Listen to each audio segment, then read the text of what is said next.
철근 콘크리트는 인류가 신에게서 받은 축복이다. 콘크리트 자체만 보면 압축력이 강하지만 당기는 힘인 인장력에는 약하다. 반면 철근은 콘크리트의 부족한 부분을 보완해줄 수 있는데 다행히 이 두 재료의 열팽창 계수가 유사하기 때문에 찰떡궁합의 건설 자재로 사용될 수 있는 것이다. 아울러 철근은 강도가 높은 반면 부식과 화재에 약하다는 단점이 있는데 이마저도 콘크리트가 보완해주는 역할을 한다. 콘크리트가 생성되면서 만들어지는 강한 알칼리성 수산화칼슘은 철근을 감싸 안으며 부식을 방지해준다. 게다가 철근은 콘크리트 안에 쏙 들어가 있기 때문에 불이 나더라도 직접적으로 영향을 받지 않는다. 콘크리트가 철근의 내화 피복제 역할을 하기 때문이다.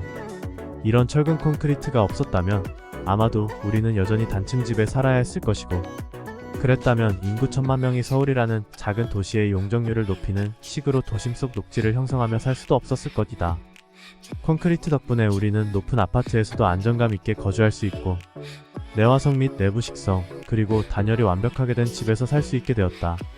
현대 인류의 수명 연장에 가장 큰 기여를 한 발명은 상하수도 시스템인데, 이 역시 콘크리트 흉관과 콘크리트 정수 및 하수 처리장이 없었다면 불가능했을 시스템이다. 가끔 외국 여행 중 독일의 쾰른 성당이나 튀르키예 이스탄불의 아야소피아와 같이 바깥에서 보기만 해도 가슴이 웅장해지는 건축물을 보며 정말 위대한 인류의 건축 기술에 찬사를 보내는 분들이 있다. 물론 당대 기술적 한계를 감안하면 대단한 구조물인 것은 사실이다.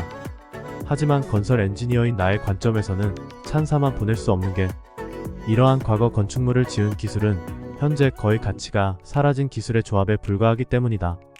예컨대 높이 157m에 달하는 쾰른 성당은 대부분 석재를 이용해 압축력만을 활용하여 그 큰 중력을 버티고 있는 시스템이다.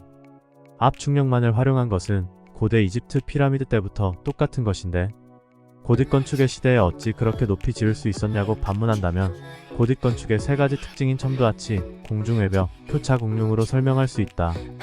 로마 시대 때부터 건축물 축조에 널리 사용되었던 아치 구조는 고딕 건축에 이르러 그 끝이 뾰족한 첨도아치 형태로 변모되어 조금 더 높은 기둥을 올려도 무너지지 않게 되었다. 하지만 첨도아치도 일정 높이 이상으로 가면 기술적 한계에 봉착하고 마는데, 이때 필요한 구조적 보완책이 외벽 즉 버트러스이다. 다만 100m가 넘는 높이를 외벽으로 지탱하는 것은 매우 비효율적인 기술로서 이를 이용해서 건축물을 높이 올려봐야 나올 수 있는 형태는 고대 피라미드 정도와 같이 삼각형의 인공산밖에 되지 않을 것이다. 고민 끝에 고딕 건축 기술자들이 고안한 것이 일정 간격으로 외벽을 쌓아 보강한 공중외벽 즉 플라잉 버트러스이다. 여기에 기존 아치를 교차하여 구조적으로 더 안정성을 높인 천장이 교차공룡 즉 크로스 볼트인 것이다. 고딕 건축의 이 세 가지 특징은 모두 압축력을 효율적으로 사용해야 한다는 공통의 목적이 존재한다. 조금만이라도 힘이 횡방향으로 나아간다면 석재라는 부재는 이를 감당할 수 없기 때문이다. 그러다 보니 높이만 높을 뿐 그 웅장한 공간을 실용적으로 활용하지 못한다.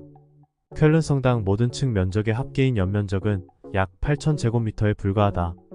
하지만 비슷한 높이의 현대 건축물인 서울 미래에셋센터원 빌딩의 연면적은 약 21배인 무려 16만 8,000제곱미터에 이른다.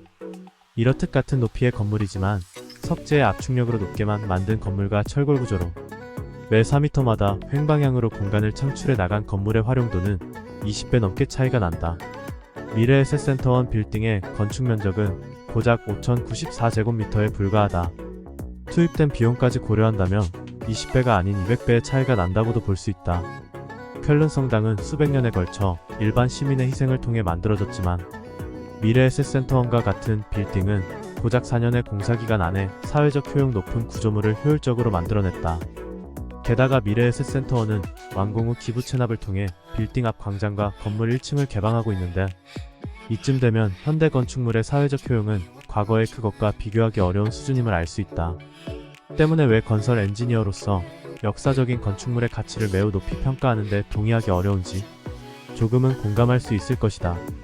나와 같은 건설 엔지니어들은 그보다 철근과 콘크리트라는 찰떡궁합 재료의 발견에 마음이 벅차오른다. 철근과 콘크리트는 세부 규격에 따라 다르지만 열팽창 계수가 거의 유사하다. 덕분에 두 재료 사이에 미끄럼이 발생하지 않아 수십 년이 흘러도 하나의 재료처럼 작동한다. 게다가 부식에 약한 철근을 강알칼리 성분인 콘크리트가 감싸줌에 따라 부식을 막아주고, 물과 공기가 통하지 않은 콘크리트는 철근을 방청시켜주는 역할을 한다. 이뿐만이 아니다. 철근과 콘크리트는 부착 강도가 높아 한번 콘크리트 안에 박힌 철근은 웬만한 힘으로 뽑히지도 않는다. 결국 철근 콘크리트라는 새로운 재료가 인류 역사에 탄생한 것이다. 인류가 철과 콘크리트라는 재료를 구조물에 사용하게 됨에 따라 우리는 공간의 확장이라는 대단한 진보를 이루어냈다. 내가 실제로는 아파트에 대한 분량이 거의 없음에도 전작의 제목을 아파트가 어때서라고 낸 이유도 이 때문이다. 개인적으로 쾰른 성당보다 한국의 아파트가 더 인류사에 가치 있는 역할을 한다고 생각하기 때문이다.